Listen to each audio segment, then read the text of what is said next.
This podcast is a member of the Voices of Wrestling Podcasting Network. Visit voicesofwrestling.com to hear the rest of our great podcasts, as well as show reviews, columns, opinions, and updates across the world of wrestling. Competition starting to get thick, it's the click, so I hope you watch your A game. A made no rain from the track when we unite and spit. This is an A game, better bring your A game. Competition starting to get thick, it's the click, so I hope you watch your A game. A made no rain from... Whoa, hey now, it's the Mike and JD show, and I'm your host, Mike Gilbert, and I'm joined as always by JD, by God Oliva. How you doing, JD? Oh, last minute internet computer problems, same as always, nothing different. Yeah, you know, we're not too late tonight. We are 5 minutes past 10 p.m. Eastern Standard Time. I'm here on the beautiful American Southeast, and JD, you're coming to us from the Midwest, just outside of Chicago. We're happy to be with everybody. I'm sure some of you guys are watching Raw instead of us, and for those of you watching Raw instead of us, just know that I hate you. Nerds. I hate you. I hate your family. I'm just kidding. I don't hate you. Well, I think there's a lot of people watching Raw, but hey, look, man, I can't. I have determined that I'm just not going to try to podcast past 11 p.m. I just can't. I can't do it. No, I'm with you. Like I did that for years on this show, and there would be times I would be struggling to stay awake. So, brother, struggling to stay awake, motherfucker, you fell asleep live on the air, like in mid-sentence one time, a couple of times actually. A couple times. I was telling Rich about that when I was on the Patreon. He'd be like, "How'd you guys do that?" I'd be like, "Well, I tried to accommodate Mike. We had the most undesirable schedules ever, and there was one time I fell asleep mid-sentence." Yeah, it's not. Yeah, it's not so much like I'm 42 now, and I think you're a couple years older than me. 45. Yeah, and I just decided that if I do this podcast and it's going to take me out the whole next day, it's just I can't. There's just no way. But I could stay up till like 11:30, wake up at 5, and I should be fine.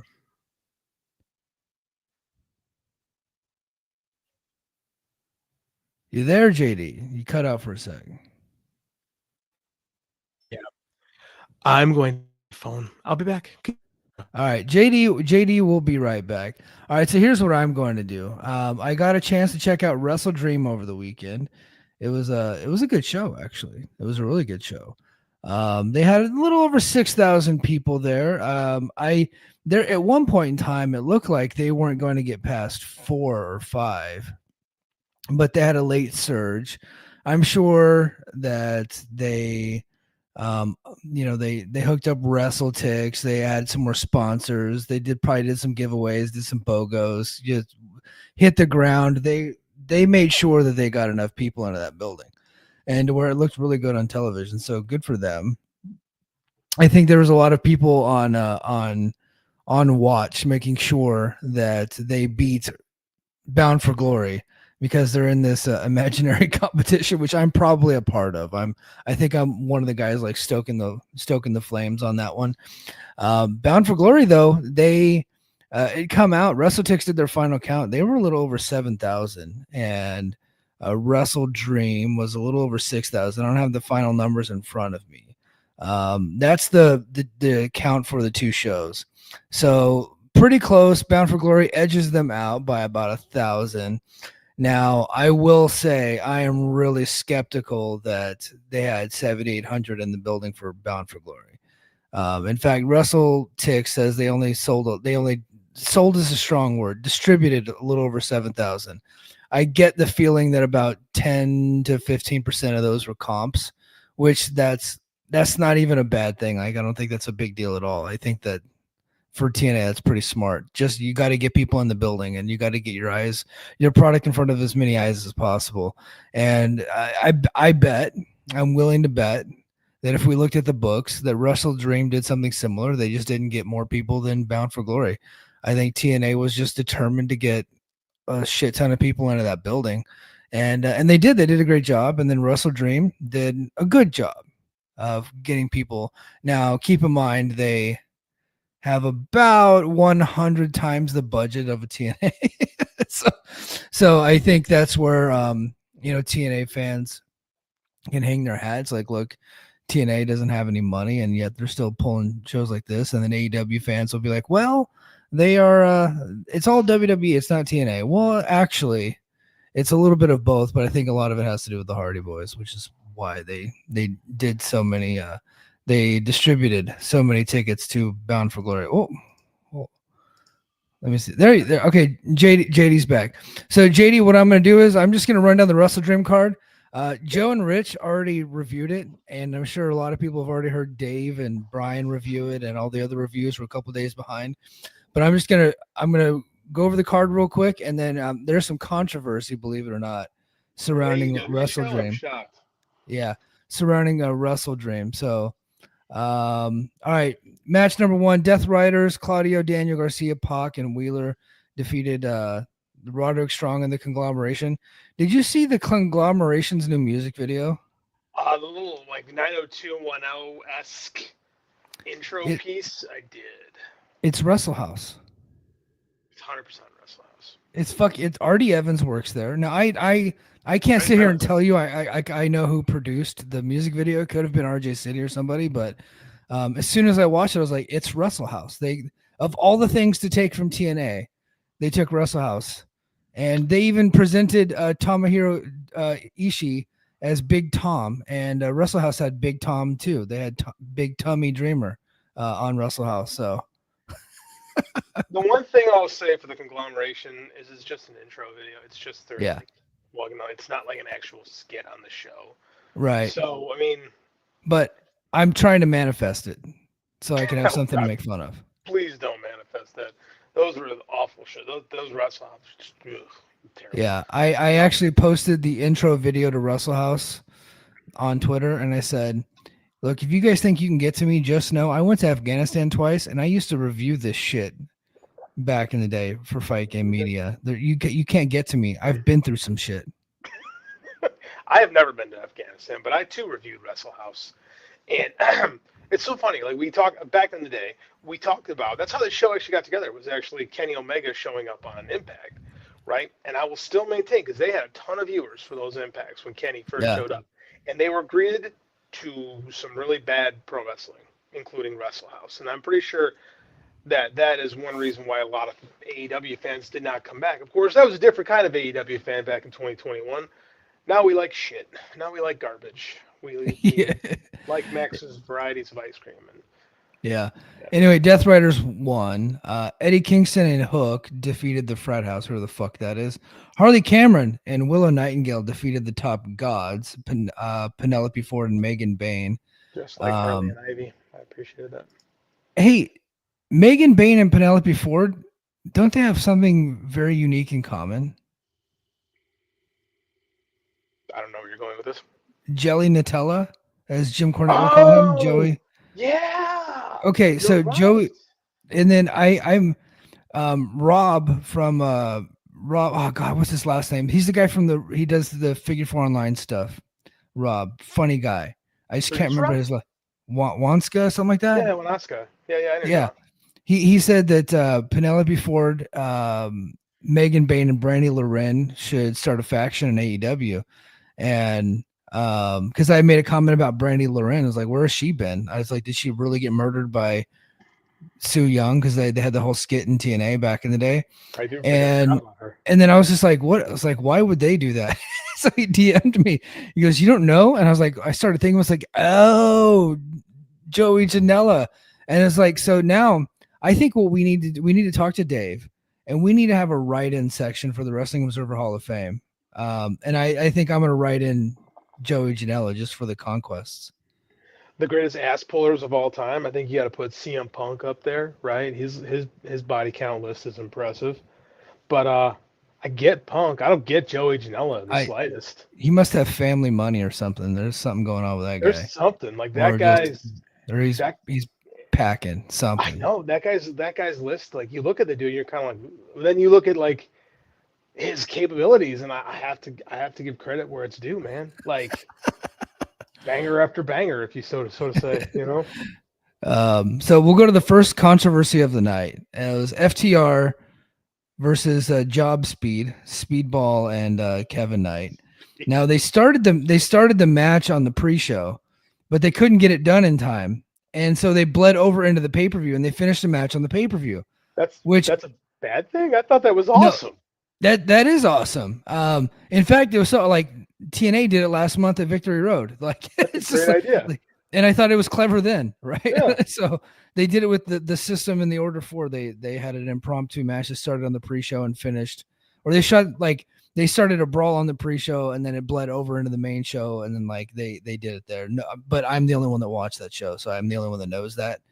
I thought it was a big deal. You're gonna find this hard to believe, but Raj Giri had a problem with it. Oh, I'm shocked to hear that. Yeah. He said he buys the pay-per-view. He wants to see the entire match. It shouldn't start on the pre-show. And he's quite upset. Isn't the same guy that complains about the length of the show? Yes. Constantly? So it's bad if they have too many matches. It's bad if they start with a match already going. It's bad. Like, I get it. Like, he just loves WWE. He does. Here's what. Okay. Why does anyone care what Raj Giri thinks anymore now that he's no longer a member of the wrestling media? I don't care. Although I did just bring him up. I just found it. He was not the only one, but he was the only one that I can remember off the top of my head. He's probably the more famous one. But. I mean, like, you have to accept the fact that nothing that AEW does is going to be right in the eyes of some. Yeah. Right. They could literally cure cancer in the middle of a match. And like, I don't know, Sarah Stock will come out and be like, "This is bad," because we're gonna get to Sarita in a little bit because I have a whole section for just the controversies surrounding Wrestledream. All right, FTR gets the victory there, of course, because Job Speed's not winning a match. Come on. Jamie Hayter defeated Tekla, so I guess she's probably gonna be next in line for a title shot. Jurassic Express defeated the Young Bucks in a $500,000 tag team match. Really good match, by the way. I would recommend people go. I mean, it's the Young Bucks. Like, I don't really like Lucha Suckass. I never really thought he was like that great of a wrestler, especially after he got hurt and his kicks were super slow. But I actually thought he was pretty, and he was over in this match big time. So I thought he was pretty decent in the match. His best stuff has always been working with Jack Perry. So like, I actually think they're a better team than they are apart. And I think they're still doing a thing where Jack Perry is going to be heelish, where Luchasaurus is kind of going to work babyface a little bit. So I think that I don't know, there's something there. I'm willing to let it play out. Yeah, something there. I'm glad they went back to Jurassic Express. I thought they were a good act, and like it's an AEW original act, and I'm glad they're back. Young Bucks did end up teasing a babyface turn, so I think we're gonna get that. After the match, of course, there was a beatdown. A bunch of people got involved. It was a whole thing. Kenny Omega got involved, yeah. Hurt Syndicate in a tornado trios match defeated the Demand. So hopefully that's the blow off of that feud. This is probably the best match of the feud, though. I agree. I think that I know it's the cool thing to do for guys in our spot to like complain about the Hurt Syndicate because they won't lose to everybody. But I mean, I don't hate the idea of guys only wanting to put people over that are worth their time. And I think that I've said for 2 years on this show that you look at Khan and Taloni, I'm like, those guys could be something. I was an early adopter of those guys. Like adopters probably. I was an early believer in those guys. Yeah, back when they were with Brian Cage, I thought they were cool. I thought the thing that it was Swerve never quite lived up to fruition because Swerve got popular and became a babyface. So I like them and Ricochet. I think the hack works pretty good actually. So yeah, I get MVP going, hey, we're not going to lose to just anybody. And they were working with like Jet Speed and stuff like that. So Jet Speed's there to put over other teams until Kevin Knight's ready to go on his own. My prediction about Speedball's booking, although he's on every goddamn show, he just never wins. So but I told people like he's gonna be a guy, everybody's gonna like him, he's gonna work really good matches, and he's hardly gonna win. And beware. Tito Santana. Yes. Post 1986. Yeah. Tito, I mean, he might end up getting a TNT title or something like that. Like Tito had the IC title for a while, right? So he'll probably get something like that. But I mean, that's just his role in professional wrestling. And that's a good, like, you can make a good money in that role, by the way. That's not an insult to him. And he is making good money doing that. Like he's got job security and he seems pretty happy. And he's over too. Like it's hard to lose all the time and have the crowd still like, this guy's great, and you know me, I've always been kind of harsh on Speedball. I think this tag team actually works pretty good with him. I get less of his stupid shit, and then I get to watch Kevin Knight do cool stuff. So I think this team's fine. I think it's fine Yeah. where they are. They'll get a big push eventually. You know, you can always tell if Tony likes you because he has you lose a lot, but you're on TV constantly. Right. It's high energy. It's Owen Hart High and energy. Coco Beware. Yeah, It's a great, thinking the same thing. yeah, really, really fun act. Kyle Fletcher defeated Mark Briscoe. Crowd was a little bit down for this. 24 minutes. Probably didn't need to go that long. I'll be honest, JD. Uncle Mike getting a little old. I actually fell asleep halfway through this match, and I woke up at the end. But I also was exhausted, so it's not like their fault, but just was what it was. I really like these two. I don't think. I mean, I know I'm not. I'm not. I don't hate all the long shows. I know that's the cool thing to do. Is like we complain about long AEW shows and praise 4-hour WWE shows with 2 matches. Like that's you can think both of them suck, by the way, which is you I think can. where a lot of people are at. Yeah, people don't like you're usually on one side of the fence or the other. But I don't think every match has to go 24 plus. No, right? That was so. I had so I watched Title Tuesday. It went head to head with NXT. Right, I was like watching both. And Kyle Fletcher went like 20 minutes with fucking Kyle O'Reilly. Now, Kyle O'Reilly is a good little wrestler. Motherfucker's not a star, and he shouldn't be winning matches, and he probably shouldn't. And if you're going to put Kyle Fletcher in there with him, who is a star, he should have kicked the little shit's ass in like 7 or 8 minutes, right? They just don't do that. They can't help themselves. Right. And that's like, and to be fair, that's the appeal of talent going there is you get to wrestle matches, right? Yeah. Boy, I mean, their TN, like, I had a bit, but I can get to do a show about how TNA fans should feel let down that the NXT number actually dropped when they were associated. They beat AEW by more the year before on cable as opposed to network television. No, it was the network day. It was their second episode on CW. No. Sorry, I don't want to let facts get in the way of your story. Okay. My bad. Yeah, Mike, come on, we're post-truth. Sorry, I'm ruining the bit. Yeah, you're ruining the bit. I just want every TNA fan to hang their head in shame for letting Triple Paul down. Like, you let him down. You let Paul down. I hope you guys all feel embarrassed. You guys should really be upset with yourselves that you only barely doubled AEW. You didn't triple AEW like they did the year before with Randy. Yeah.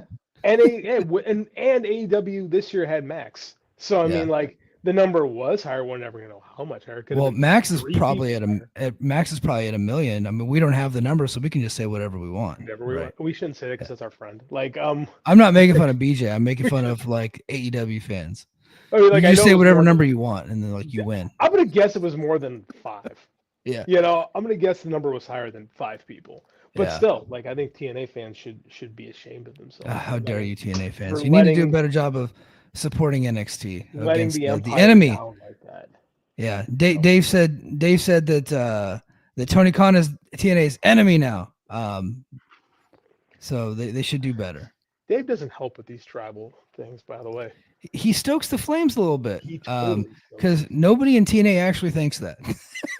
No, they're just happy to have more eyes on them. Like they're all a bunch of veterans who get it and who kind of lay out of this stuff because they realize that NXT alliance is very shaky because it kind of is. Like with the second they're like WWE's bored with it, they'll move on, which would probably happen if this TV deal ever gets announced.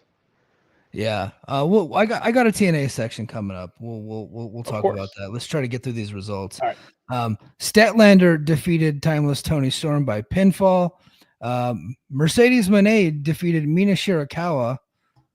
She won the ROH belt, I think. Yeah. Interim Worlds Television. Okay. She got another belt. Congratulations, Mercedes. Bro Dito and another banger defeated Okada and Takeshita. I really like Brodito. I didn't think I would. They're a fun team. Yeah, I judge them because the name is stupid. Name is stupid. It reeks of ruthless aggression, like ruthless aggression, rated RKO. You know what I mean? You're right. Yeah, Jericho. You remember that bullshit? Oh God, no, I was out on that point. What it makes me think of is like Benifer. Yes. With those little shipping things, it makes me think of like people on Tumblr who want nothing more than Brody King and Bandito to be married. Yeah. So terrible name, but fun team. I do enjoy watching them. Yeah, really great team. Hangman defeated Samoa Joe, surprise, surprise. And then in the main event, Darby Allin defeated Jon Moxley in an I Quit match. Sting, old man Sting, graybeard Gandalf version of Sting showed up. Sting the White. Another classic match. But so that was Wrestledream. A really good pay-per-view, which I don't think there's any surprise there. Here, I guess here's my question, and King of the North, I already know what your fucking answer is. He's in the chat. JD, you probably watched mostly every WCW pay-per-view, right? I'm talking pay-per-views, premium live events. You watched several WWE over the years. You probably watched most ECW, probably a lot of TNAs. I am the same. Is Tony Khan the greatest pay-per-view booker of all time? When it comes to just sheer quality, not success, because that he can't touch what Vince did, but like just sheer quality.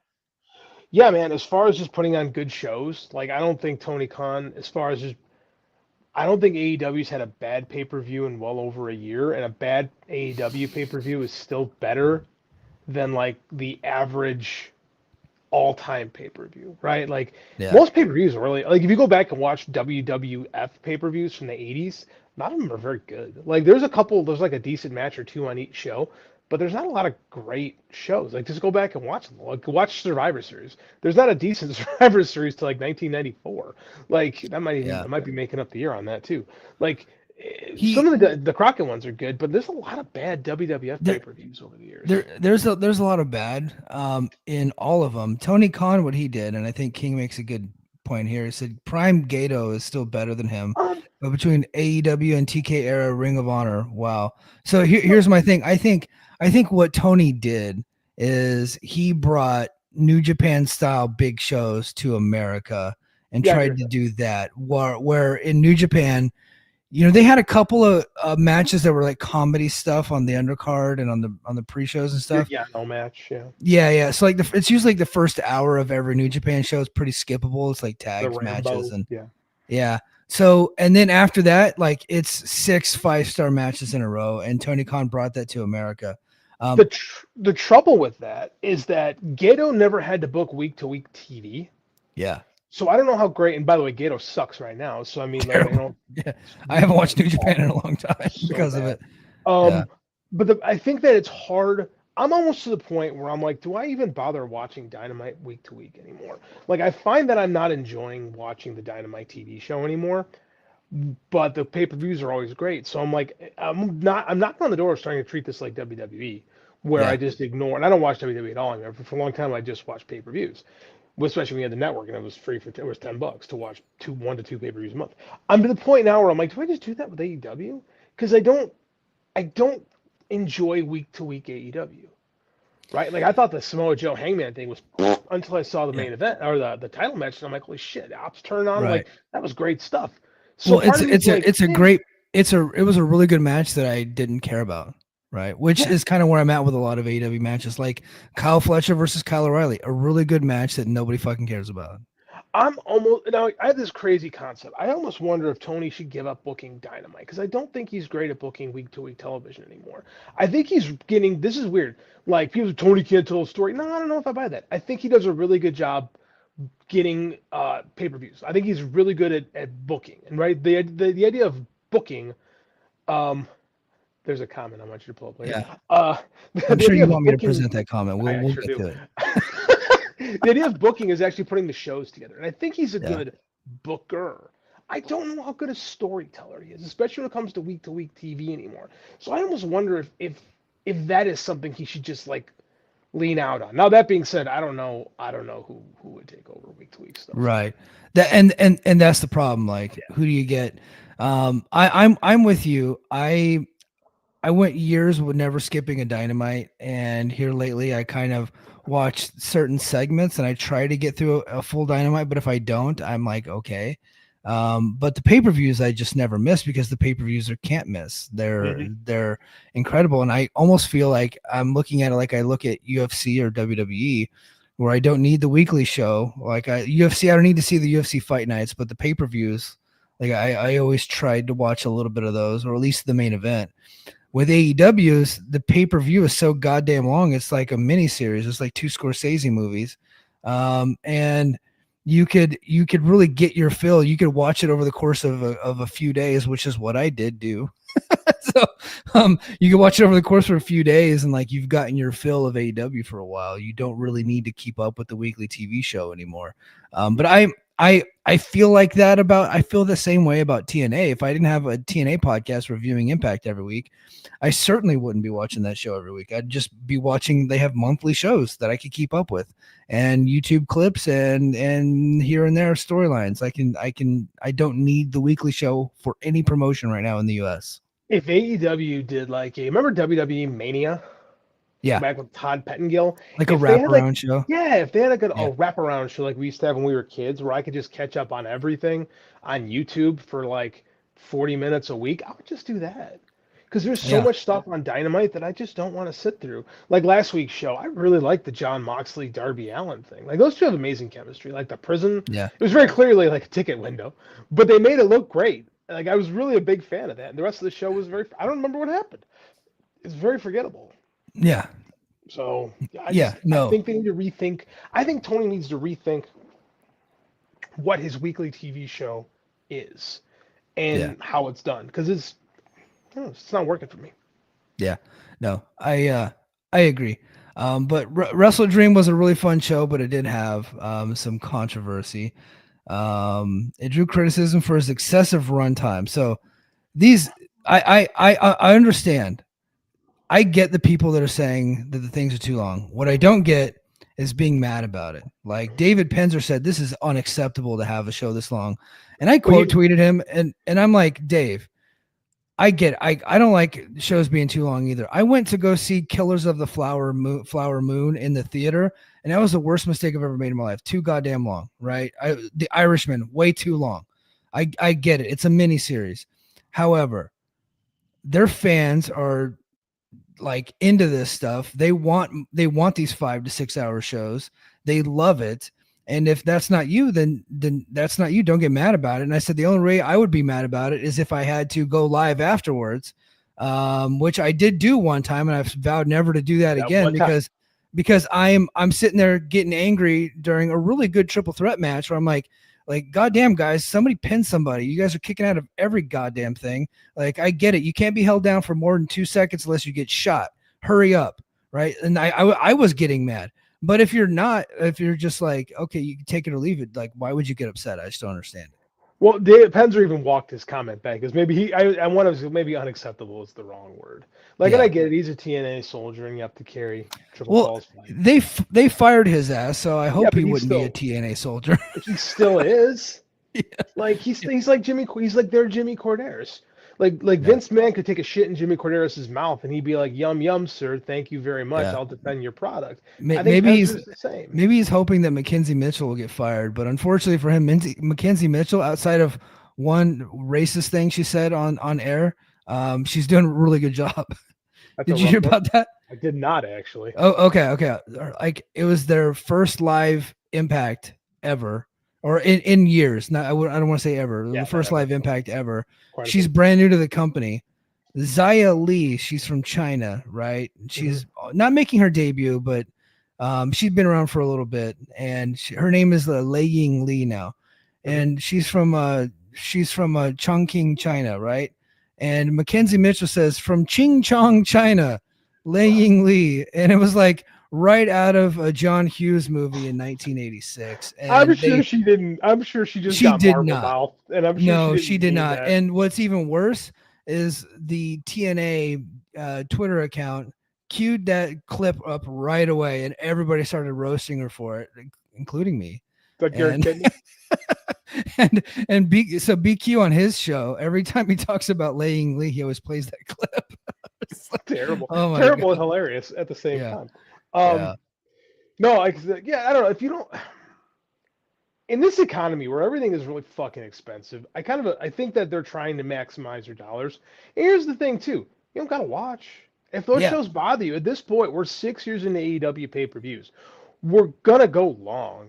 Yeah. Do you just want the talking point? Like, do you just want to say that these are too long of shows? Like, I don't even think that's a hot take at this point. No, I fell asleep during Kyle Fletcher and Mark Briscoe, and I woke up at the end of it. I went to bed and I made sure that it was on, that I had it was available to me, and I watched it over the course of a couple of days. Now, would I like to get my fill start to finish in 3 hours? Yes. That's what I'm used to. That's what I prefer. There was a time where WWE was doing these 7-hour shows, and I was like, you guys are out of your fucking minds. Right now they do these 2.5 to 3 hour shows, which is fine, but they have 4 matches with 30-minute intervals in between. And so like they just can't seem to get it right. The perfect for Mike Gilbert, the perfect pay-per-view is Saturday night from 8 to 11, right? It ends like 10:55, right? And then I can go live at 11. I'm only thinking about myself. I don't care about anybody else. I'm thinking about Mike here, which is pretty typical of me. And you get 7-8 matches, right? You get 4 bangers that are off the charts, and the rest of them are just pretty good. And some of them are not even 10 minutes long. Like that, for me, that's perfect, right? AEW, they got to have 12 matches, and 11 of them are 4 stars and above, and 9 of them are over 20 minutes. And I'm just like, it's too goddamn much. But I'll watch it over time, right? If I'm really interested in it. I've probably been to 6 or 7 AEW pay-per-views, and I'll be honest with you, I have never heard someone in the crowd say this show is too long. Yeah. You know, like in the crowd, people are having a fucking blast. So I definitely think it's more about making the paying customer happy, and trying. And some people aren't happy with the long show, but I also think those people have already made the decision that it's going to be that they're not going to like the long show. Yeah. And it's become a gentle talking point, and I hate to say that, but it is. Like you're complaining about a feature, not a bug at this point. That's like saying, I like the Cybertruck, but it's fucking ugly and looks like a toaster oven. Like, no shit, that's what it is. Like at this point, complaining about it, it's like you're complaining about what it is. You know? That makes sense. Yeah, no, I completely agree. I'll never understand getting mad about it, but I do agree that they're too long, but I'm also like a 42-year-old dad. I get up early in the morning. I like to spend time with my kids and my wife. I don't have all this expendable time. I have other interests in life to where I'm not going to be completely devoted to wrestling. AEW sickos, as they like to be called, are completely devoted to pro wrestling. Like this is like a lot of their life revolves around this stuff. And so they like these pay-per-views. And Tony Khan is the type of guy, he wants to give you more than what you're paying for, right? And so if the show is too long for you, right, start it later or don't finish it. So, case in point, Bound for Glory a week ago. I knew that thing was going 4 hours, and it was on a Sunday night. And I'm like, I can't give you guys 4 hours. I'll give you 3. The show started at 7. I picked it up at 8. That's smart. And it went off the air at 10:55. And then the next morning I made sure to watch the first hour of the show before I recorded the podcast. That way I could speak about it intelligently. But that's what I was like, I can't give you 4. That's it. Dude, I understand. Like, I think Tony Khan is booking to his audience. Like, WWE fans, they want to see the entrance, right? Yes. They want to yeet with Jey Uso. So they do that stuff. Like, I think that you could say, I don't like this, but you're inherently like saying, well, this is what the company is. Just say, I don't really like their presentation of the show. And that's okay. Right. But if you're going to keep complaining about it every month, you have to understand this is what it is. Yes. Right, I'm not going to watch a WWE show and go, I just can't do these entrances. It's like, okay, then I shouldn't watch the show, right? So, that's not for me. Yeah, and you know what I do for the WWE shows? I can't watch them live, but if I want to say like they had some stuff that I heard was pretty good, I'll watch it on Memorex, right, as old people would say, and I will fast forward that shit and get to the parts that I do like. Or what I have been doing with WWE now, like I heard Crown Jewel in Australia, that AJ Styles and John Cena was pretty fun. It was like just one 20-minute nostalgia finisher match where they were just doing finishers of their favorite wrestlers that they worked with in the past and use them on each other. That was it. It was a spam finish spot fest. I thought those were bad, Mike. Yeah, and I'll be goddamned if it didn't get really over. It did. So those two guys really like each other. They had fun and the crowd enjoyed it. So but is it like a classic match in my eyes? No, I like seeing two guys struggle for something. Those guys are taking turns hitting their friends' finishers on each other. In fact, AJ Styles hit the fade to black. You know what I'm talking about? The fade to black. With fade. The Frankie Kazarian's. It's the dead eye. But he hits it. It's fade to black when he hits it because he's doing a tribute to Frankie Kazarian. But everybody's like, "Oh my God, why is he stealing Hangman's moves?" Because most wrestling fans didn't start watching wrestling until 2015. Yeah. All right. Well, I forgot that Frankie called it. Yeah, there was the length. Look, AEW, you don't have to be so long. Just be girthy, okay? Just girth is fine. All right. Enough of those jokes. Okay. They also had another backlash. Sarah Stock, who was Sarita in TNA back in the day, she worked for WWE for a long time as a coach, I think. She got in trouble there, got shit canned. So Tony Khan thought it was a great idea to bring her over. And sure enough, she left the company in April. I don't know why. I don't know if it was ever reported why. She's just no longer there. Well, during the Darby match with Jon Moxley, Moxley tried to murder Darby by drowning him in a fish tank. And Sarah Stock was appalled by this. And she said, moms should not let their kids watch this. Keep in mind, this was at fucking 1 a.m, which is, I think, a bigger controversy. so where this guy's getting drowned. Now, hardly even the worst thing on in that match, they were using tasers on each other and shit and broken glass. But she was appalled by this fish tank drowning. So everybody's saying that she's like, if somebody, a former wrestler, insults AEW, it has to be that they're trying to get in the good graces of TKO. I don't think that's the case here. I don't think that's the case with Gail Kim, right? I think that they might have an issue with AEW, but I don't think that's the case here. Everybody went apeshit on this lady, including Amanda Huber, who still works there, I think. And then they went after each other for a while, and it got really mean. I don't even want to get into half the stuff they said to each other. But what's going on with Sarah Stock lady? I'll be honest. Sarita is a complete blind spot for me. I couldn't tell you one match she was ever in. So she made a comment about first of all, what kind of a shitty parent would allow their child to watch Darby Allin or Jon Moxley try to drown Darby Allin? That's like the same kind of shitty parent that would allow their child to watch Swerve stab Hangman with a syringe and watch Jon Moxley suffocate Bryan Danielson with a bag. That's a shitty parent. I know one parent. She said moms. She said nothing about dads. Kind of toughen my kid up. Let's just say I personally don't watch AEW with the kids because AEW, in my opinion, is a little too much for my daughter, who gets squeamish really freaking easily. So we just don't do that. We don't go there with her. My kid says WWE matches are wussy, so we watch AEW. Andy's my kind of guy. Andy's hard. Andy's got a little hardcore in him.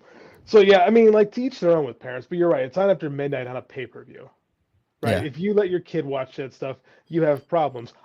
I clearly have problems. So like, we'll leave it at that. At the same time, and Amanda Huber called her out for being in TNA and choking people choking the aforementioned Taylor Wilde. Yeah. So that's that's Brace for Impact lore with a belt with her boobs hanging out, and Amanda Huber pointed it out. So I think that's the thing too. Is I think people, like, if you've ever taken part in something and complained about violence, if you've done it, you pretty much the argument is you're a hypocrite. And I can see the argument, but I also can see, well, different time, different place, blah blah blah. Right. Well, quite frankly, there's more. Let's pretend that kids watch TNA. There is a potential of more kids watching that on an episode of Impact than on, a pay-per-view. Well, a lot more people watch TNA than watch AEW, like in TNA's prime, like just mathematically. I mean, there's just more people were watching TV back then. More people were. Well, it's also pay-per-view. So I mean, like, just based on that alone, you're gonna get like there's so many stops and gates between them. So I think the argument is a little moot. And I also think that those two probably don't like each other from their time working there. Clearly, because it seems like Sarah Stock is someone that has a hard time keeping a job for various reasons. There's some rumor and innuendo in the chat right now. I can't confirm nor deny. I'm not. Whoever you are, your name's just Stars. I'm not going to put that up because I've never heard that before, and I just don't know if it's true. I've never heard that either. I didn't. Yeah. I didn't know Sarah Stock worked for AEW. To be quite honest with you, I I at one I point. I heard that she'd worked there. I don't remember I her getting forgot. fired. Like, I'll be honest, I haven't seen or heard or thought about Sarita, Sarah Stock, and until she did that, and maybe that's why she did it. So that's kind of where I'm at with that. I kind of agree. I'm like, you know what? Two people cannot like each other. Parents can monitor their own children. I don't appreciate the Helen Lovejoys of the world Yeah, doing the think about the children when they're not supposed to do that. Like yeah. I let my kid watch Halloween this weekend, the original Halloween film. Right. But You know, what I will say is, JD, I mhm. did a lot of stupid shit in my 20s, Yeah, me too. right? And if you're gonna hold me accountable, if I say that you shouldn't do that today, like, and say, well, you did it in your 20s, like, yeah, it was stupid. So, But she didn't. she That's the didn't. She doubled problem. down. But Yeah, that's the thing, yeah, Mike, and that's the issue is that yeah, people are allowed to make mistakes when they're young and to say, "Yeah, man, I fucked up. You know, I had yeah. a job, blah blah blah." But nobody does that. They cover their own ass and go, "Well, it doesn't matter," and they just pretend like it never happened. So that makes Right. you look like a hypocrite. The problem is people who don't take accountability. I know this is crazy. People taking accountability on social media. What's that like? But especially when it comes to wrestling people, the vast majority of them refuse to take any kind of accountability for anything that they've done ever. Yeah. When's the last time you saw someone goes, yeah, that was really fucking stupid of me? Never, ever. None of these people The- ever do. Yeah. The only guy that, like, there's two guys that really come to mind, and it's Jeff Jarrett because Yes. he's in recovery, Hmm. and oddly enough, JBL, who seems to have been That's true. reflective on a lot of his life over the years. So I think it just comes with getting close to 60. But I think you're probably um, right. But I yeah, mean, that's the thing though, is like if you have a hard time, you keep getting fired from places, chances are there's an issue with you. And like if she someone points yeah out your issues, you can't sit there and go, well, you're the problem, clearly not me. Like right. that's the thing. Is like, and you could say, hey, Vince Russo told me I had to do that and I had bills to pay. Right? And that's So it. Lady B, Oh, our friend. she says, I mean, my dad let me watch that Rock Foley I Quit match, and I turned out okay. I think that's up for debate, but Not sure. helping. You're not helping. Um, Yeah, yeah. No, my parents let me watch ECW when I was a kid, and my therapist says I'm fine. So So my parents let me watch my brother's favorite movie when we were little kids was RoboCop, and I quite enjoyed watching the films of the '80s growing yeah, up. Like we were allowed to watch violent stuff. Nudity, no way. I grew up as an American in the '80s, man. right. Violence was perfectly Murder, fine. There, murder and gore is okay, but Mort and like you Gore, said, perfectly boob, fine. you can't look at a boob. A That's single boob. My parents kicked me out of the room when they rented Basic Instinct for good reason. But when we watched RoboCop or Commando or something like that, oh, perfectly fine. Come yeah, watch this. I was like, you're yeah. invited. Come in, JD. Watch this pure violence. And I'm giving that to my kid too. We're watching all the Right. violence. Yeah. So we in my house we don't like violence or anything, like You're a kids better are not. person than me. Michelle's Yeah, my mom. kids. Because I when I was like I'm very hardened because of that. Like, nothing. I watched Fear Street the other night. It was super gory. It was I the Fear Street Prom Queen on Netflix. It's the fourth installment of that series. It's like number 4 of 4 as far as quality goes. But I mean, it has some good gore. It stuff like that just doesn't bother me like whatsoever. I can go around to the haunted houses like nobody scares me. It's just I've been hardened over the years. Well, I want my kid to be like that, especially because I went to film school, right? Yeah, I want to have those conversations with my son of this is make believe. This yeah, isn't real. We talk about actors. Like I said, I let him watch Halloween this weekend for the first time. He's 9, going on 10. And then we were talking about the opening tracking shot. We were talking about, how like the tension. I said, what's scary about this movie is the tension in it. And we're actually talking about how movies are made and how fiction works. Because I think I'm of the personally of the mind that the way you do take care of something is you demystify it. You take away the danger by explaining how the magic trick is done, right? I'm a fan of that. And you talk about that Rock Foley match. The magic trick of that is he actually hit him in the fucking head numerous times over and over again, scrambled yeah. his brain. It's like how do you fake that? Well, you don't. You should mention that. Like, and it's funny because Yeah, after he watched that movie, he's like, "Oh, it wasn't so bad." I'm like, "Yeah, that's right, man. These aren't so bad. You can build them up in yeah, your head more." And the lesson I'm trying to impart is that what's in here is far more scary than what's reality. Yeah. right? And I think parents should be allowed to parent and should educate, right? Not Right. run away from things and pretend like they don't exist. Yeah, and I think Sarah Stock was, late at night, kind of sauced up. She has no kids, and she's telling parents how to parent. Probably not smart. No, We'll move off of her. I don't think that she's going to be relevant very much longer. they're already done. Um, I want to just quickly touch on Andrade. Nothing has changed with his case. It looks like WWE's got him locked in for a year. Crazy. It could be challenged. Well, we did a whole Patreon episode for it over on Friday. So, but I clipped it for YouTube. So go ahead and check that out. JD, got any new information on that? Nope. Beast Morto should have a nice little client. Yeah. Yeah. Okay. So we have a TNA fan in the chat, so we'll go ahead and get to the TNA news. So TNA has taken a month-long hiatus. They will tell you that they're not taking hiatus because last week they did a After Glory special where they just talked about Bound for Glory. Well, this coming up week they have a documentary, which actually would be pretty good. They did a good job with Slammiversary's documentary, but a documentary about Bound for Glory. And the next week, I have no idea what they're doing. And then on November 13th, they're going live from Full Sail University. So they're taking a month off. And there's rumors out there that they're trying to clear the balance sheet to possibly get themselves in position for a sale. Their last two cities of the year, it's going to be Orlando for 3 days, where they're going to do a pay-per-view or a TNA Plus special and a month of TV.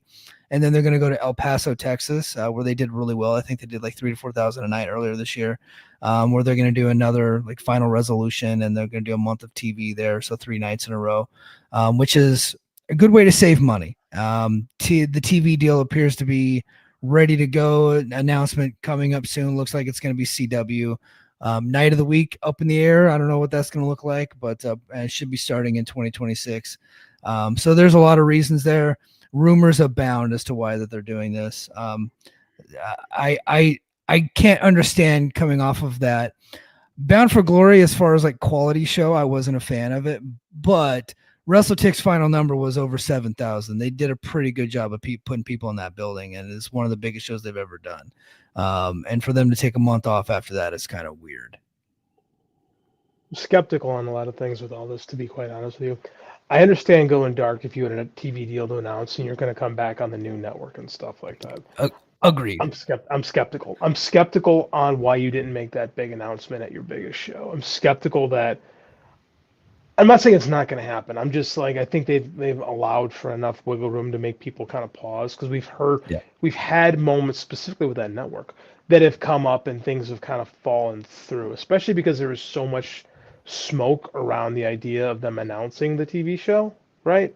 At Bound for Glory, and that doesn't happen. And then it doesn't really happen. And it's been kind of publicly all, been kind of quiet about it. So I'm not saying it's never going to happen, but I'm skeptical, and I think you'll probably tell me I'm wrong, but I'll disagree. No, you're not. I think you're right to be skeptical. I think if it were absolutely done, they would have announced it. And this is where I'm dragging my feet mainly, and I wonder if this has to do with the fact that wrestling ratings across the board have taken a shit.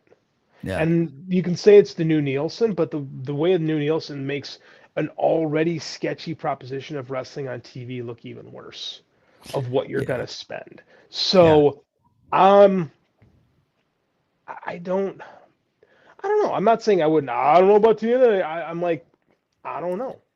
Yeah, I'm still and this is not a homer of me, because I have been completely skeptical of them over the years, but I've talked to enough people to where I'm fairly confident that that they're just fine tuning it, and they're just not ready to announce it because they don't have all the details. Like Court Bauer had a TV deal too that fell apart before his eyes.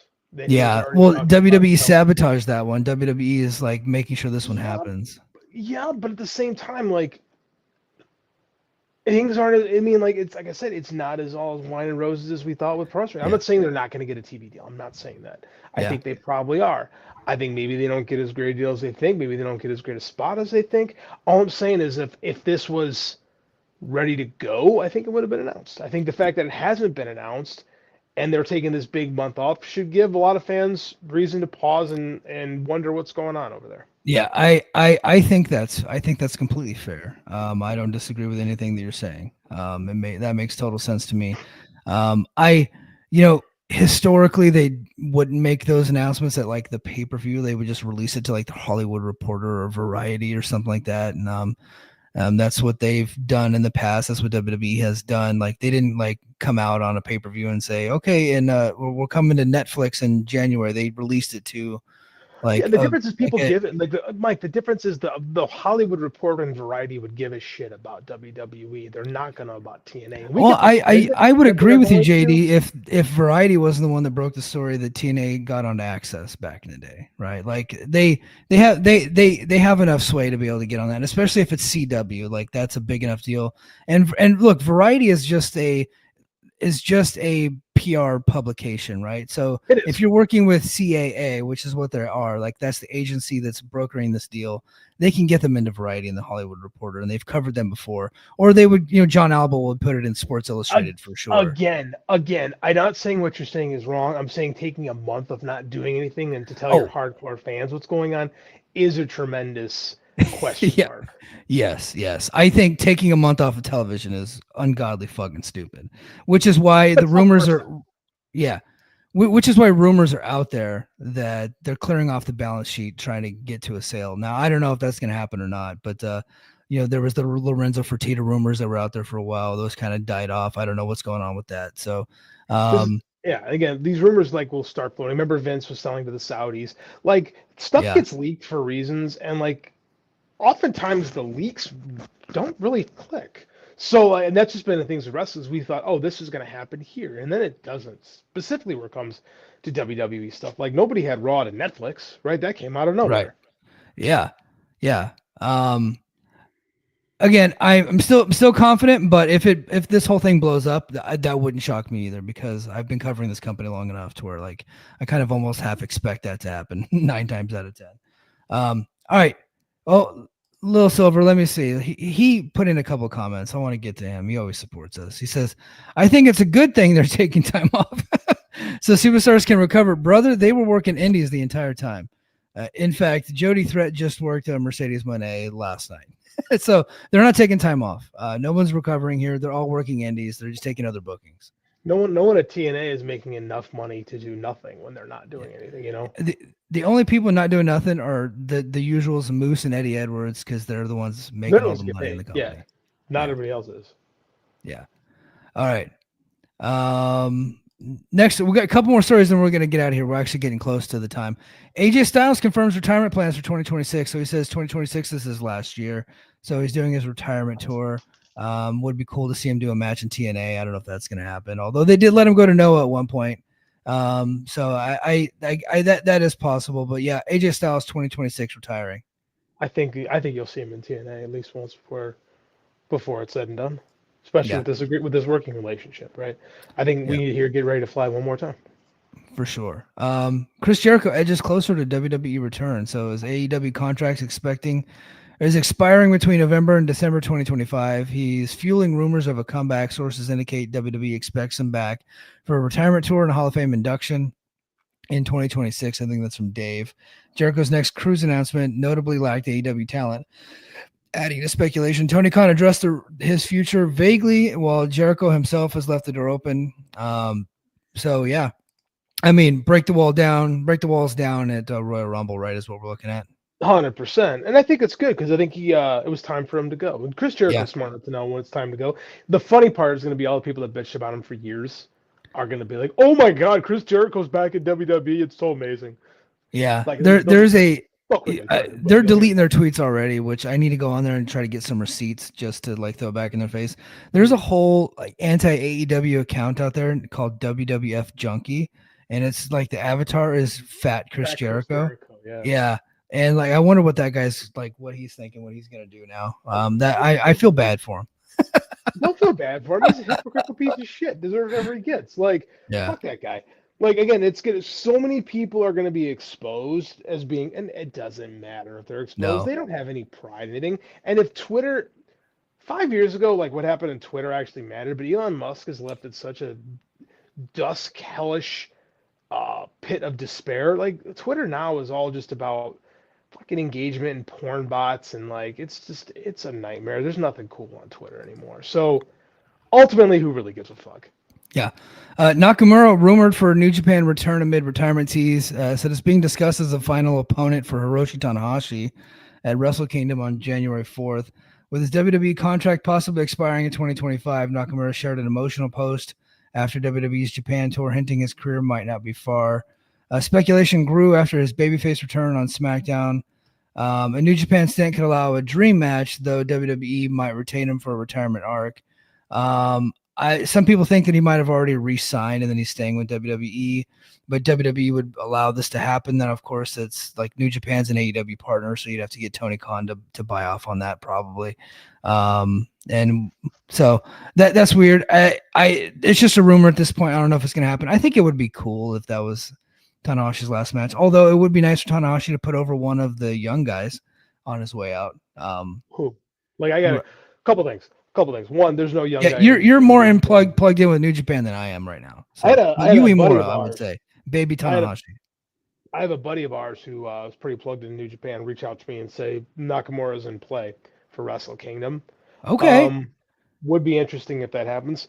Yeah. From now, our buddy Joe Lanza said that he thinks that Tony would not be a hindrance in this because he would understand the historical significance and not allow, but just say, sure, yeah, get Shinsuke Nakamura on here. Yeah. Right. So I think that just plays more into Tony. Tony Khan's kind of started to play the nice guy role in pro wrestling. Like, sure, yeah, I'll give you, sure, no problem, okay. Like, and I think that behooves him, especially where TKO is right now. I don't know. I think Shinsuke Nakamura, though he's been there a decade, has had one of the more disappointing runs, right? I thought that he would be like a great Muda level star, but I guess he kind of was like a great Muda level star because WCW really didn't do anything Muda either. Yeah. So I mean, can I give you a hot take on Nakamura? Please. In WWE. Yeah. I think his run ruled because he did all his best stuff in New Japan and he said, "Fuck this, I'm getting paid," and then he just coasted and he used and abused the Fed for everything they're fucking worth. And that's a smart move. And he just surfed and had fun and loved life. Good for him. Mike, I agree with you as far as like a talent, aspect goes. But for me as a fan, yeah, like it was a severe letdown of what could have been. Again, maybe he physically doesn't have that in him anymore. I right. think And it's not like case. I think WWE also doesn't ask people to have that type of stuff. Although guys like Sami Zayn and Kevin Owens will pull those things out, because they're the true professionals. That being said, I would love to see Shinsuke Nakamura go back to New Japan and help out a little bit because let's be honest, they need help. This generation of young guys has been a severe disappointment. Gato refuses to pull the trigger on any of them, and I don't think any of them are kind of worth going with, to be honest with you. Nobody stands out. Everybody's been kind of a disappointment, and it's a matter of, it's a chicken egg thing. Like nobody's great, and the office won't let anyone be great. Yeah. A couple quick hits, and then we're going to close with a funny story. Seth Rollins relinquished the World Heavyweight title. I think they might have crowned a new champion tonight. I don't know. I had Raw up in the background, so I didn't get to finish it. But he dislocated his shoulder. He's out for a little bit. And even bigger news, the Good Brothers are now joining Killer Cross and MLW. Court Bauer is stretching out that lawsuit money like you wouldn't believe. Man, didn't we talk about the Good Brothers going to MLW like 6 months ago? We did, and they never showed up. They never came in. And funny enough, and Gerard called them out on this, and MLW promptly blocked Gerard. They used the same video that they used 6 months ago with the same debut date in June, and they never came. But they did it again this past week, saying Good Brothers coming in June, but we're in October. It's October. They used the same fucking video, and Gerard called him out on it, and they blocked his ass. So they're officially coming in November 20th in Charleston, South Carolina, beautiful Charleston, South Carolina, in some bar like Charleston Music Hall. It's in conjunction with Danny McBride, him, Kenny Powers, Kenny fucking P. Oh yeah. He's got a tequila company that's a sponsor of the show, so they're doing a big thing for it. Yeah. I'll So say this: Court is good at finding shit like that. Paul Walter Hauser, like that. Yeah. I mean, that's his business partner, right? And they're doing a good job. Kudos. Yeah, Right? I think that show might be a Patreon episode. I'm not driving to Charleston; it's 3 hours away. So if it was closer, I might try to go.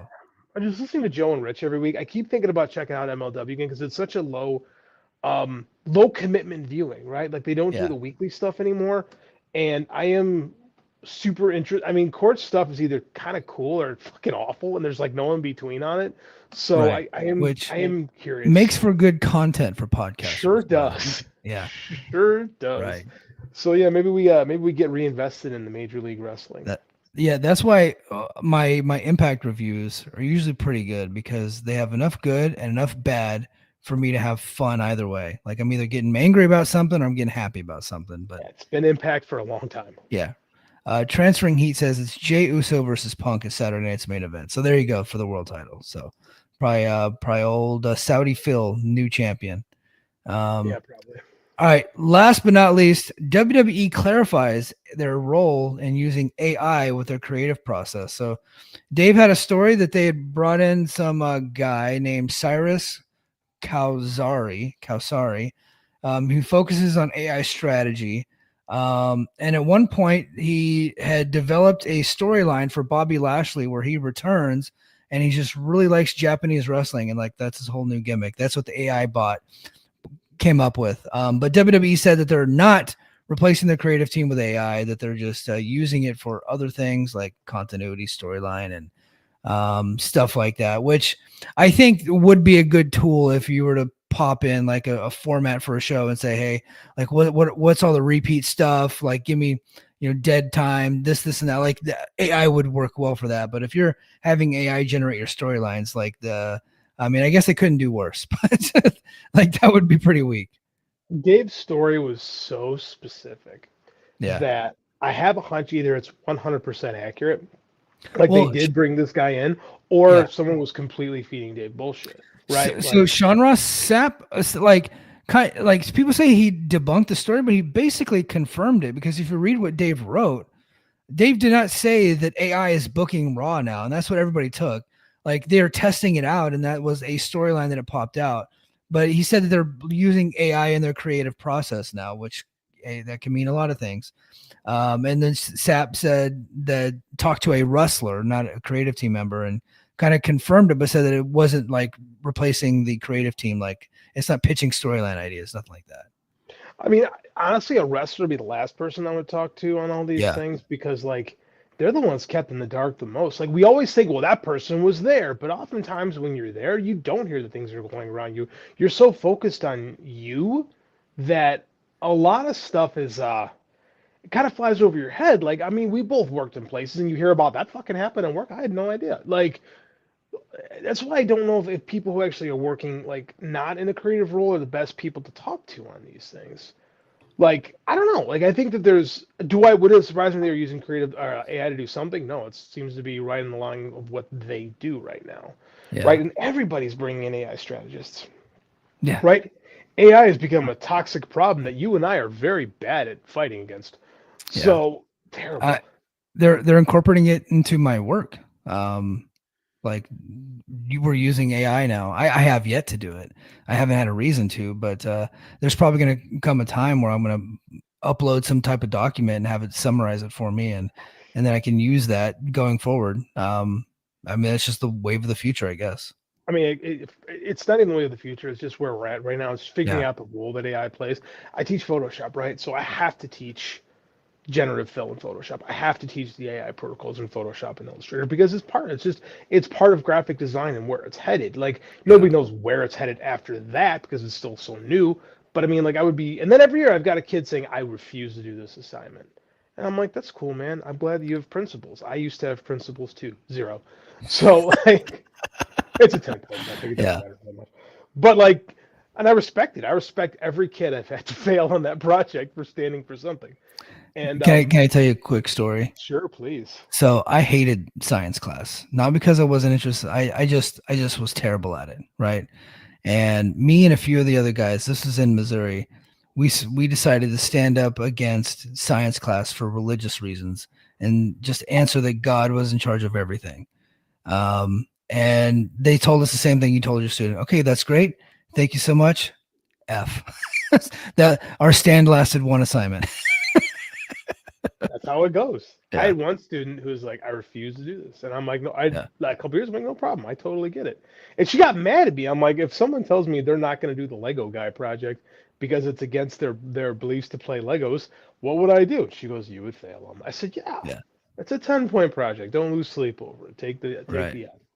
Yeah, like AI is here and it's not going anywhere. You might as well figure it out. No, we have to, and that's the thing too. I'm a firm believer that we have to play with it so we figure out how to try to rein it in, as opposed to letting like the wrong people do too much. And I quite frankly, any dipshit that's talking to triple dip fuck and wants to like use AI to book his show, probably more creative than him actually. So like, it wouldn't surprise. None of this stuff surprises me in the slightest. No.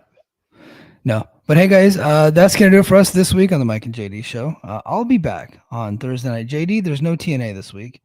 So I have decided that I am going to kind of copy Brian and Vinny, who are doing 20 years ago this week on Impact. I'm going to review Bound for Glory from 20 years ago, 2005 Bound for Glory.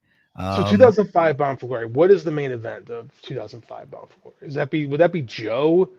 And I don't know. No, Joe's in the opener against Jushin Thunder Liger, I believe. Oh, that sounds. Yeah. Is that any good? That sounds like it should be great, but I don't remember. I'm gonna watch it. I have not seen it in 20 years. I don't really remember it. So, but I think the main event might have been. It's probably Jarrett and Sting. Probably is what I would think. Or Christian Cage. Yeah, maybe. Okay. Cage came in 2005, right? That's when he went. Yeah.